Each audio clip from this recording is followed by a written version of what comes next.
I'm back. Time for a show. I'm late. I know. I didn't mean for that to rhyme. Oops. What are you gonna do? Sometimes you rhymes. French press coffee today.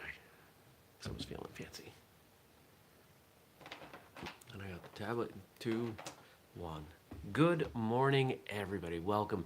Today is Tuesday, November 26, 2019. My name is Jeremy, and this is my first cup of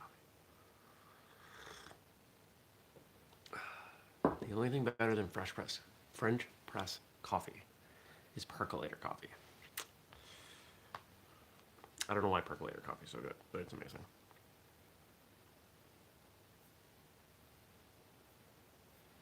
And let me get set up here. I'm sure we got questions. So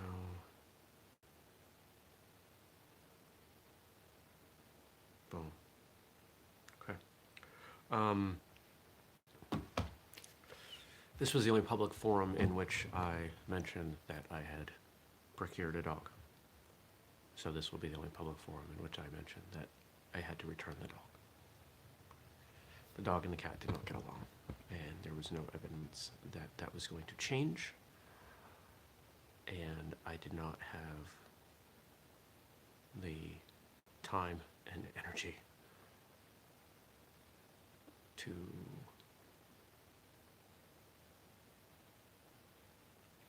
facilitate that as I kept my house separated. Yesterday was a horribly exhausting day, capped off by returning the dog. So that's the last time I'm going to talk about that.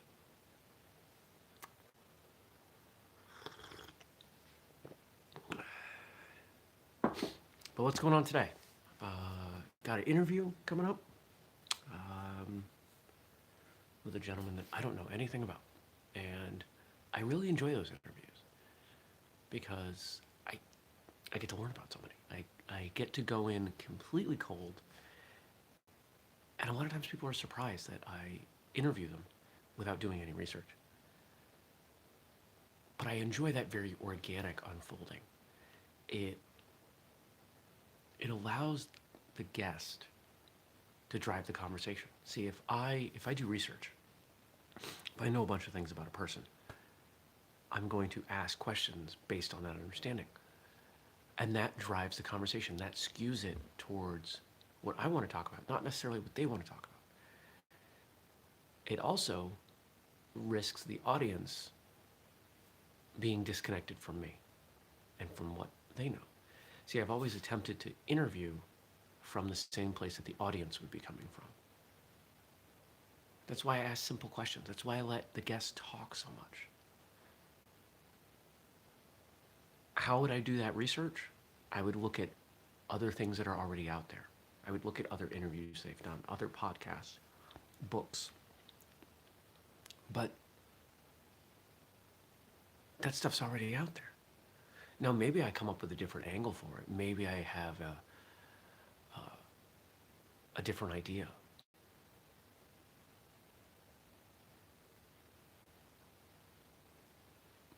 But I don't want to do that. That's how other people interview. I want to do things differently. I want to do them my way. And I like my style of interviewing. It forces me to read between the lines. And if you look over the last 100 episodes or so, I think I've gotten kind of good at finding things that the guest didn't even know were there.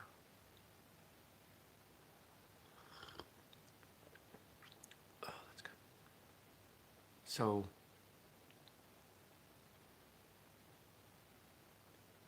got that interview today. And then the rest of the week is just getting work done. We've got some Black Friday prep. Oh, I have a phone call tonight with, knock on wood, our new apparel designer. If you dig into the store, you're going to find two kinds of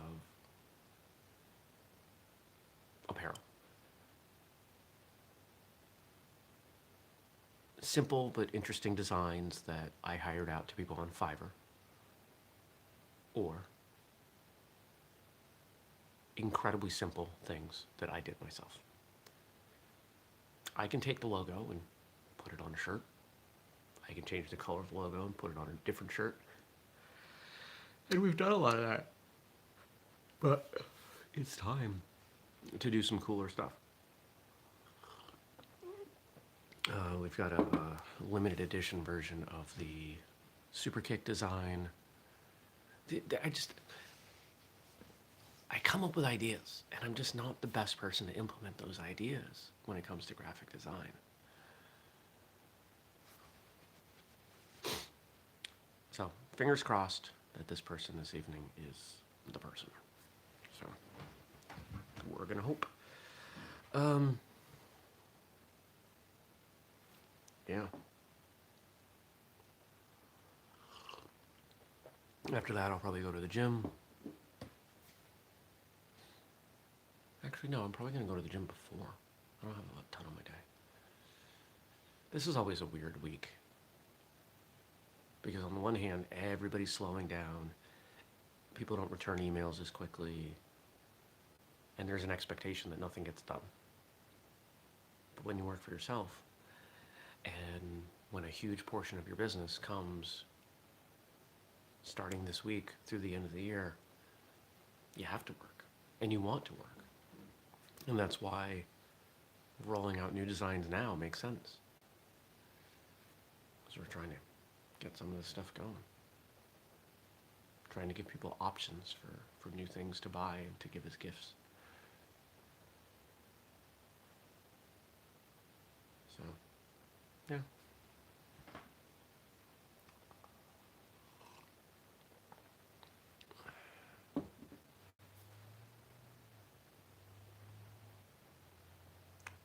What else?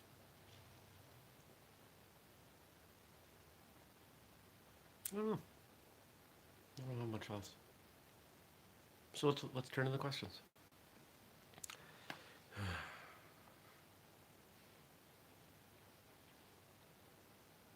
If you don't eat poultry, and I don't, what will you have on Thanksgiving? Lots of side dishes. So the family that I've been adopted into, they're very accommodating. They they'll take dishes that normally would call for chicken stock or beef stock, and they'll use vegetable stock. They're really accommodating. And I'm now the only vegetarian. When I first met and started attending holidays with these people, the daughter and her husband were vegetarian. And so it wasn't as dramatic, but now I'm the only one. And they accommodate me. It's nice. Feels good. So of course I'm not going to eat turkey. They will usually bake some stuffing separately for me. Of course you got potatoes, you got pie, you got salad. And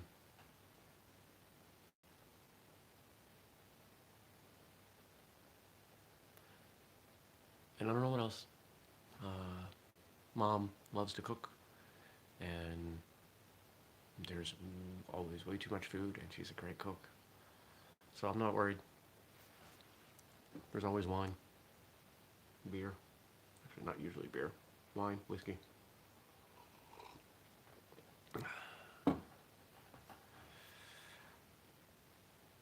I don't have a hard time finding things to eat. Like if I go to a restaurant, one of the best things about becoming a vegetarian and later a pescatarian is it makes the choices simpler. You look down through a menu and go, okay, what are the 4 things on here that work for me? And I'll go with one of those. But now with so many places offering, so many of the places that I go to eat, because I tend to eat simpler food, I don't go to fancy restaurants. A lot of places do burgers and a bunch of different burgers, but you can substitute the meat for, or with, like a Beyond or an Impossible burger, which I think I've talked about those on the show, that, I'll swap those out once in a while. They taste good. Now I got too many choices again. Which of these 14 burgers do you want? I don't know. None of the ones with bacon.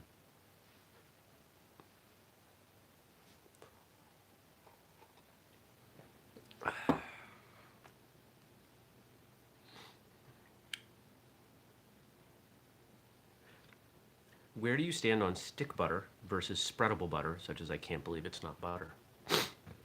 So,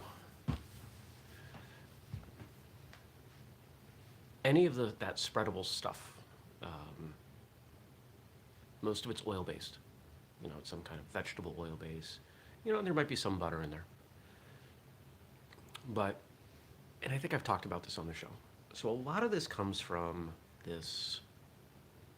There's an entire industry, an entire subset of the dairy industry, too, that was thrown out of whack because of some falsified studies that came out in, I want to say it was the 60s, maybe the 70s, stating that fat is what was causing heart disease and killing people.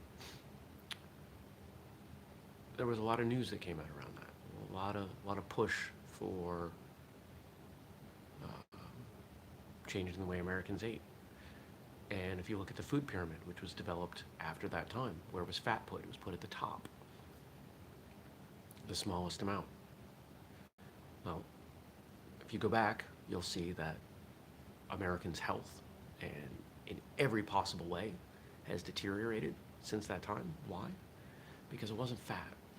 It was sugar. It was basically, it was carbs. And I don't mean carbs in the sense of, you know, just breads and everything, but that food pyramid told us we were supposed to base our diet on all of this refined starch. Well, it doesn't work. It's that carbohydrate that and those sugars and everything that ultimately led to our obesity epidemic and heart disease and diabetes and everything else. And you can track it back to those studies. So why do I bring this up? Because Americans are still under this myth, because it was not reported as heavily as it was when this false study came out, that oil-based margarine, etc., isn't as good for you as butter. There are entire cultures that will get a huge portion of their calories from fat, and they don't have any of the health issues. They have, you know, different issues, you know, because they don't have them. You know, if like you look at the Eskimos and other really northern tribes, where they live on, a lot of fat. And no, they're not necessarily the healthiest people in the world, but they're doing okay. And if you look at them, you would not think that they were eating lots of calories of fat every day. I may have gotten sidetracked. Let's check. Where do I stand? Butter all the way. I buy butter. I make butter.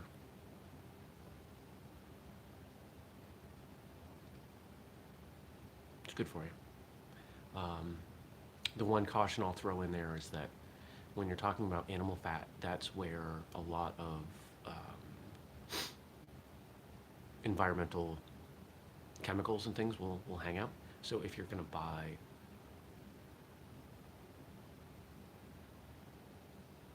fat stuff, right? If you're going to buy a fattier cut of meat, or if you're going to buy butter, you want to, if you can, buy the higher grade, the organic, grass-fed, free-range, you know, the hippie stuff, right? Because that's going to be a lot better for you. In fact, if you've got to choose between the higher grade protein and the higher grade fat, go with the higher grade fat. That would be my suggestion. Yeah. If you want awesome spreadable butter, grab a container of heavy whipping cream, throw it in a blender or something, and just let it rip. And it takes a few minutes, but eventually it turns into whipped butter. And I'm going to throw a little bit of salt in there, or if you want to get fancy, throw a little bit of honey, a little bit of maple syrup. So, and Gabe's writing in, good morning, Gabe. Are you allergic to any foods? Sort of. So I used to think I had a gluten intolerance, and I don't. And I don't know if this is unique to me. I suspect it's a harder thing for me than most people. Oils, so like vegetable oils, canola oil, etc., that are in a ton of food, do not agree with me. They make my stomach bloat, and I don't feel good. I used to think it was wheat, and then I thought it might be corn. But what I realized was most of the things I was eating that had wheat and corn had oil in them. You know, a lot of your bread products have oil in them to help bind them together. And what was I eating? Corn? Well, I ate a ton of nachos. And those chips are fried in fairly low-grade oil. So what do I do now? I make my own pizza crust. I buy sourdough bread. And I bake my own tortilla chips because it's super easy. The local grocery store, and they're not even good quality tortillas, but the local grocery store has corn tortillas, and it's like a huge stack for like $3.75. And I just whip through a bunch of them with the pizza cutter and throw them on a cookie sheet and throw them in the oven at 350 for 12 minutes. And then I make nachos. They're not going to last forever. You know, they're not. I'm not going to make, a bunch of them and then put them aside, but they're tasty. I don't think I'm allergic to anything. Although, I will say, if I was to eat meat at this point, I would probably have some issues. I didn't know it at the time, but about 10 years after I stopped eating pork, I was having dinner with some folks, and we had like spaghetti and meatballs, and it was homemade meatballs. And I'm pretty sure there was some pork in them, because for about 36 hours my stomach was not right. And I think I just lost the gut bacteria that knew how to process pork. And final question today, will there be a show on Thanksgiving? Absolutely. It's funny, as the show is continued, I find myself more and more okay with getting up at 6 a.m., even on the weekends. It doesn't happen every weekend, but it's consistent. I'm not someone who goes out and parties hard often. I'll do it once in a while, stay out with friends till, 10, 12 later. I can stay up late if I need to. But I like my bed. I like going to bed at a reasonable hour. I like getting up and feeling like I accomplished things. If I was a slightly different person, I'd be one of these entrepreneurs that gets up at 3, 4 in the morning and, bangs out a full day of work before lunch. A lot of the people I look up to do that. And if you want to get some work done, wake up super early. See how that feels. You might be miserable. Might not like it. I don't like it. But nobody else is awake. You have no distractions. Facebook's not blowing up. You don't have emails coming in. Nobody's texting you. And it's so much easier to get work done. I've theorized that if I was to work from like 5 to noon, maybe with a half-hour break somewhere in there, that would probably be my work day. I probably wouldn't need to work anymore. 6 and a half hours of really focused work. But I don't do that. And there are other reasons I don't do that. But something to consider. I'm trying to combine the words contemplate and consider. So, I'm pouring myself some more coffee.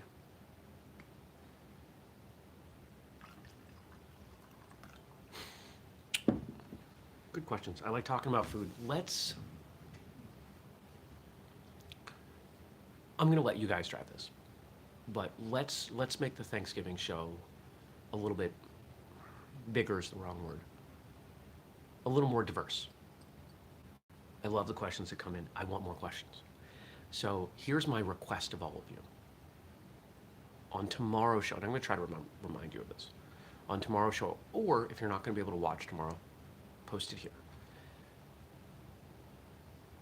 I want everybody, because we have, depending on the day, 30 people watch this show. You know, not huge numbers, but hey, I got to get up and drink coffee anyway. Might as well.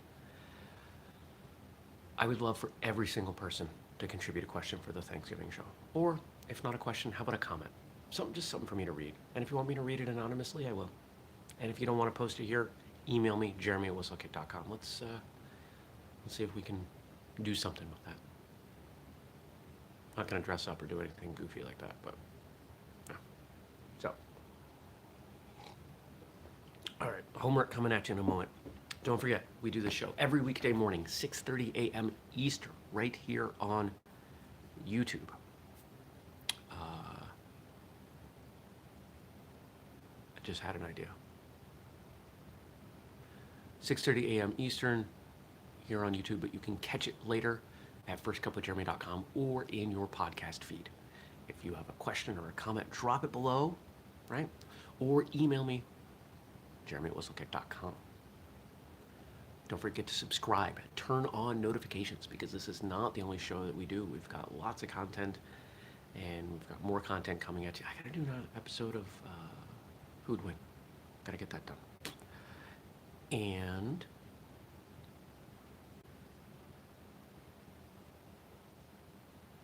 yeah, that's it. All right, homework.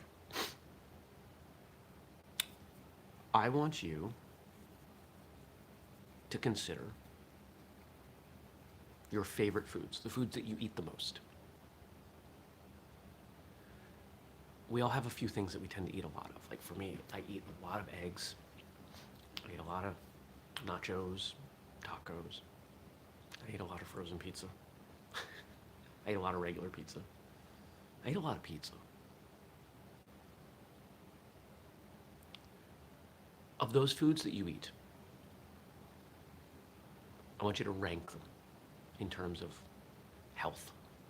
You know, what's the one at the bottom? Like for me, the one that I eat the most that I should consider eating less of, frozen pizza. How can you make it healthier? What could you do?